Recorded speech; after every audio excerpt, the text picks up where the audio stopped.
విశ్వాసము, నిరీక్షణ, ప్రేమ, ఈ మూడు కనబడుతున్నాయి. ఎవరి జీవితమైనా ఫలించాలి అంటే, ఎవరి జీవితమైనా అభివృద్ధి చెందాలి అంటే ఏమి కలిగి ఉండాలంటే దేవుని మీద విశ్వాసం కలిగి ఉండాలి. దేవుని రాకడలో లేదా దేవుడు తిరిగి వస్తాడు దేనేటువంటి నిరీక్షణ, విశ్వాసం కలిగి ఉండాలి.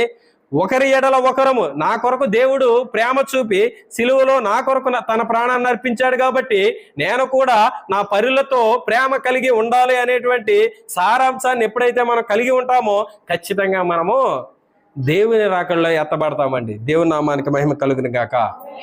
మీరు గమనించండి, విశ్వాసము, నిరీక్షణ, ప్రేమ, ఈ మూడు కూడా మన జీవితంలో రొటేట్ అవుతూ ఉండాలి. ఇది కొలత లేనిది, మనము ఊహించలేనిది అని దాని అర్థం. కొలత లేనిది, ఊహించలేనిది దేవుని ప్రేమ.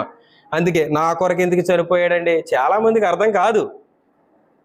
వాళ్ళు ఉన్న వ్యసనాల్లో వాళ్ళే ఉంటారు, వారు ఉండే శరీరాశల్లో వాళ్ళే ఉంటారు, వాళ్ళ ఆకలి వాళ్ళకే ఉంటుంది, వారి దాహం వాళ్ళకే ఉంటుంది. కానీ ఎప్పుడు తెలుస్తుందో తెలుసా?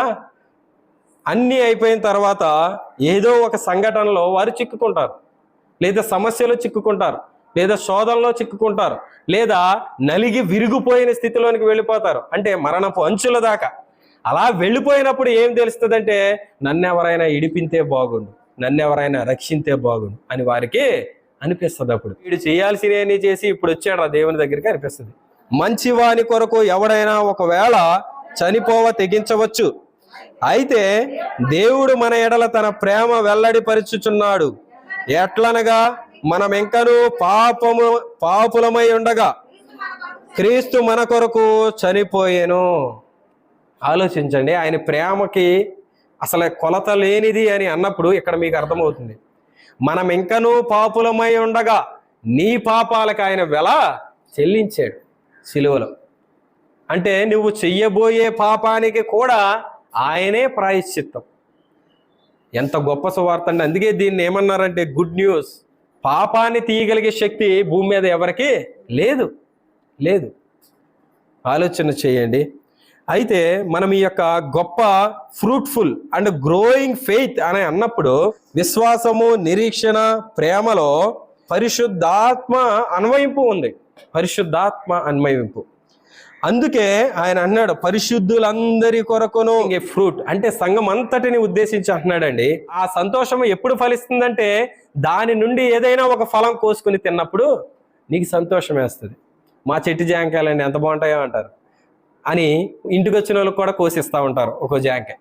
నేను ఇష్టపడి వేసిన చెట్టు అది ఎదిగి ఫలించినప్పుడు దాని ఫ్రూట్ తీసినప్పుడు మనకి ఆ యజమానికి ఎంత సంతోషం వేస్తుందో దేవుడు కూడా ఇక్కడ ఏమన్నాడంటే ఒక సంఘము ఫలించినప్పుడు ఇక్కడ అన్నాడు 6వ వచనం మీరు చూస్తే ఈ సువార్త సర్వలోకములో ఫలించుచు వ్యాపించుచున్నట్టుగా మీరు దేవుని కృపను గూర్చి సత్యమును గూర్చి నాటబడి మీరు సహితము ఫలించుచు వ్యాపించుచున్నది మీలో సహితము.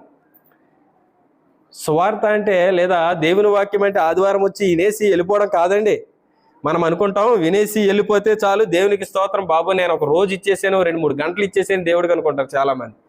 కానీ ఇక్కడ చూడండి, సువార్త అని అన్నప్పుడు ఇక్కడ చెప్తున్నాడు మీలో సహితము ఫలించుచు వ్యాపించుచున్నది. ఫలించాలి, అదే రీతిగా వ్యాపించాలి. వ్యాపించడం అంటే ఫర్ ఎగ్జాంపుల్కి మీ కుటుంబంలోంచి నువ్వే వచ్చావు ఈరోజు ప్రార్థనకి, మీ ఆయన గారు రాలా, మీ పిల్లలు రాలా, లేదా ఇంకెవరో రాలా. అలాంటప్పుడు నువ్వేం చెప్తావు?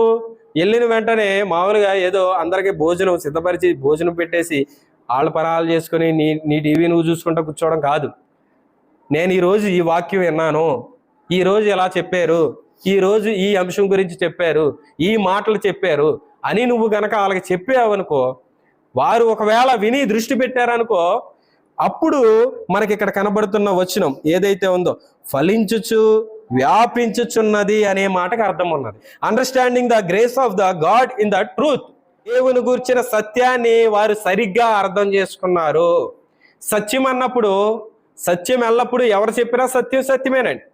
కానీ అది దేవుని గురించి అర్థమయ్యేలా చెప్పినప్పుడు వారికి అర్థమైతే అందులో సత్యం ఉన్నదని గమనిస్తే అప్పుడు నిజమైన దేవుణ్ణి వాళ్ళు చూడగలిగారు.